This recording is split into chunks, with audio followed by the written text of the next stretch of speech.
You didn't overpay for that handbag. You got robbed by a logo.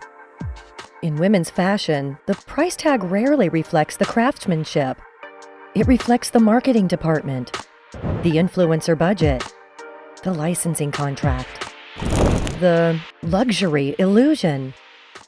Today, we're ranking 5 women's fashion brands that are quietly draining your wallet, and 5 that actually give you real value for your money.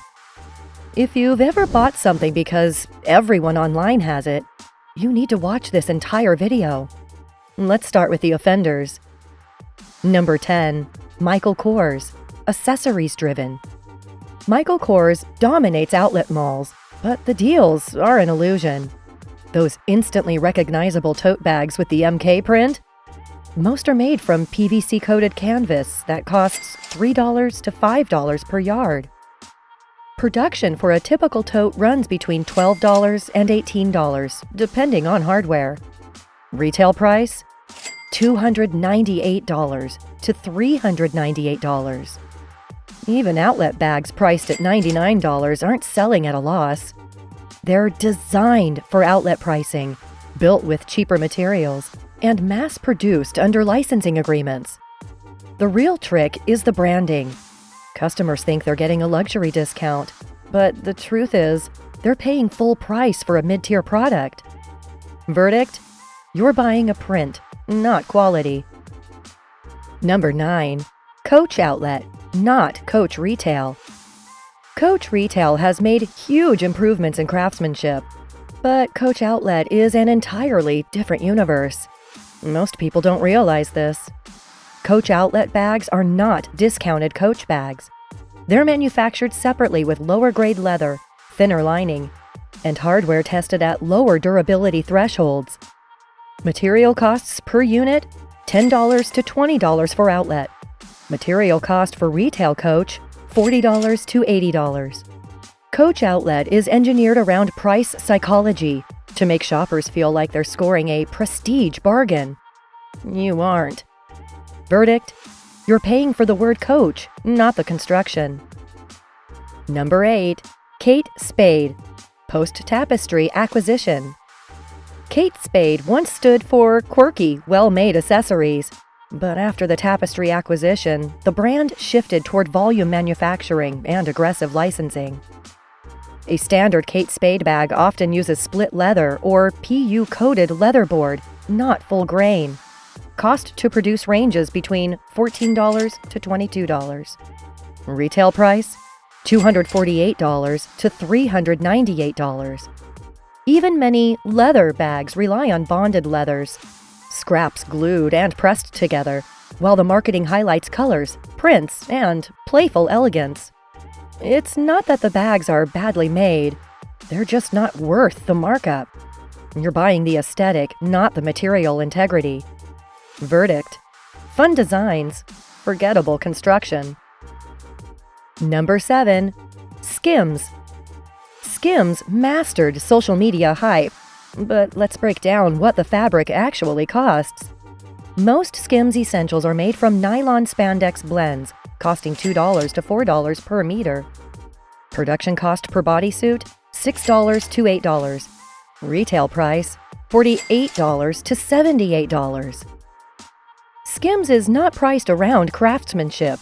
It's priced around celebrity inflation and viral marketing. The softness is real. The compression is real. The product feel is engineered to trigger repeat purchases. But the pricing? It's pure branding. You're paying for the Kim Kardashian empire, not for extraordinary materials. Verdict? Comfort, yes. Value? Not really. Number 6. Lululemon, core lines. Lululemon is controversial. Yes, the fabrics feel buttery. Yes, the fits are excellent, but the cost breakdown is eye-opening.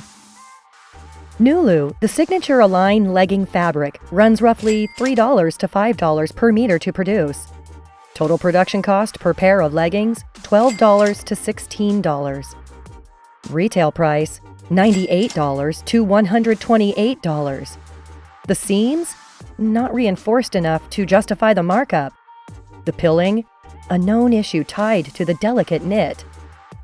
The truth is simple. Lululemon invests more in branding, influencer partnerships, and store experience than in construction quality.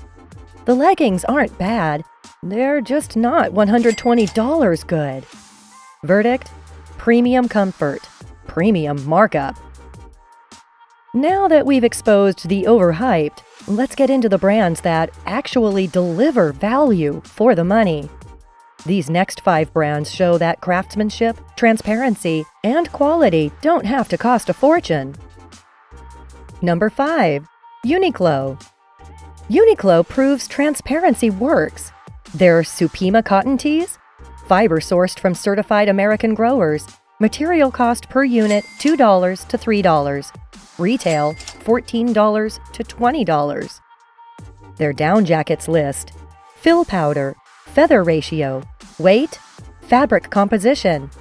Most brands hide these details because transparency exposes shortcuts. Uniqlo publishes it all. And the markup? Usually 3 to 4x compared to the 10 to 20x markup common in mid-tier fashion.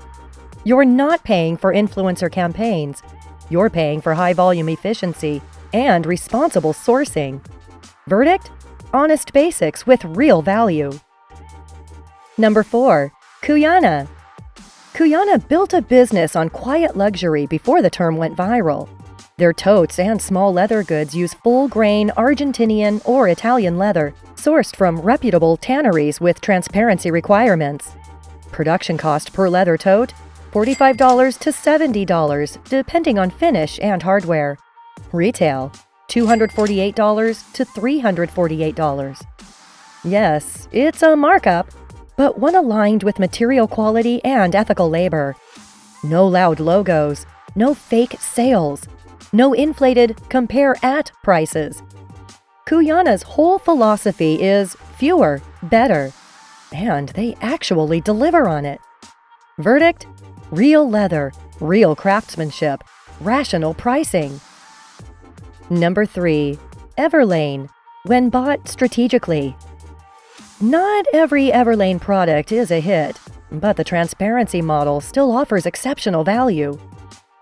For their best items, the day glove, the cashmere crew, the 90s cheeky jean, Everlane publishes the cost of material, labor, duties, transport. A leather flat costs them around $32 to make. They sell it for $98. That's a 3x markup, not the fashion industry standard of 8x to 16x. The quality-to-price ratio is strong when you choose the right pieces. Stick to leather goods, knitwear, and denim. Avoid their trendier items and synthetics. Verdict? Transparent pricing makes smart shopping easy. Number 2. Quince. Quince flips traditional retail on its head by using a factory direct model. 100% Mongolian cashmere, 14-karat gold jewelry, Italian leather bags, all sold at margins closer to 2 to 3x instead of the typical 8 to 12x. A cashmere sweater that costs $28 to $32 to produce is sold for $50 to $70. The same sweater from a legacy brand? $200 to $400. Quince cuts out wholesale markups entirely, and the savings actually reach the customer. You get luxury materials without luxury inflation. Verdict? Cashmere and leather at prices the big brands don't want you to see. Number 1. Polène.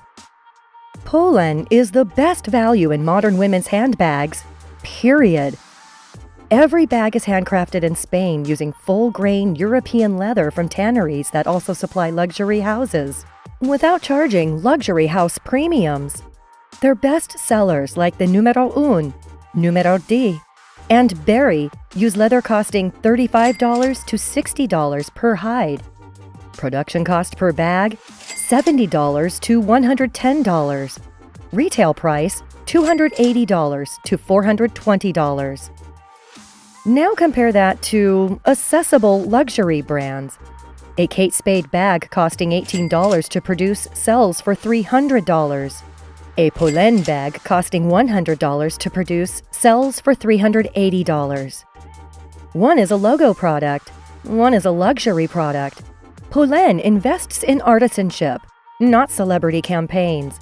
Their stitching, edging, and leather quality rival brands charging triple. You're not paying for hype, you're paying for craftsmanship. Verdict: true luxury value without the luxury markup. Across all 10 brands, the truth is clear. Fashion pricing has almost nothing to do with quality. It has everything to do with branding. Some companies inflate prices to support celebrity partnerships and Instagram aesthetics. Others invest in materials, construction, and transparency. The difference?